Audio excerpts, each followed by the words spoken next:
Hi, here I'm going to show you how to access study plans, edit them, or create new ones. And if you're a professor, how to share them with your students. I'm going to go into my course. And over here on the right side, there's a button that says Study Plans. Right now I have it on the All Tutorials plan, which shows me all of the tutorials in the course. If I click it, I'll see some study plans that I've made in the past, and then I can also view more because there are too many to show in this short menu. Other options in this dropdown are to create a new study plan or view or edit study plans. Just to see how study plans work, I'm going to click on September test. Now you can see that in this study plan, there's only 19 tutorials and one subject. At any time though, I can go back over and click all tutorials.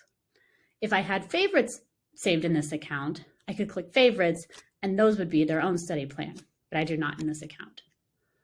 So let's go on and view or edit study plans. This is where we can see all of the plans available to me. These are plans that I've created. These are plans that my institution has shared with me. And then these are plans that Ditke has created and shares with everybody who takes gross anatomy. If I want to create a new study plan, I click here. And let's say I wanted to organize it by block. So I'll title this study plan Block 1 Exam. And then I'll click Select Tutorials. And this will take me to a page where all of the tutorials in the course are listed. I'm going to hit Deselect All so that those radio buttons are empty. I'm going to leave my study plan name here. If I wanted to, I could define a date range for it, or I could share with Ditke headquarters users. This is for professors only.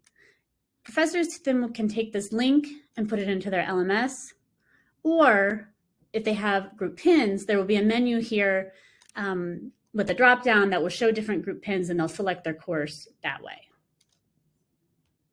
I don't want to share it right now though, so I'm going to deselect it. Then I'm going to come down here, and for my Block 1 exam study plan, I think it would be nice for me or my students, depending on which role I'm in, to watch basic histology and biology, learn a little bit about cell architecture, and maybe some neurulation. So now I'm going to close this, and you'll see that it puts me right on my study plan Block 1. So here's my study plan. Here are the tutorials I chose, and I can get going on that. Or again, at any time, I can go back up here and click all tutorials, and I'll get the whole course back.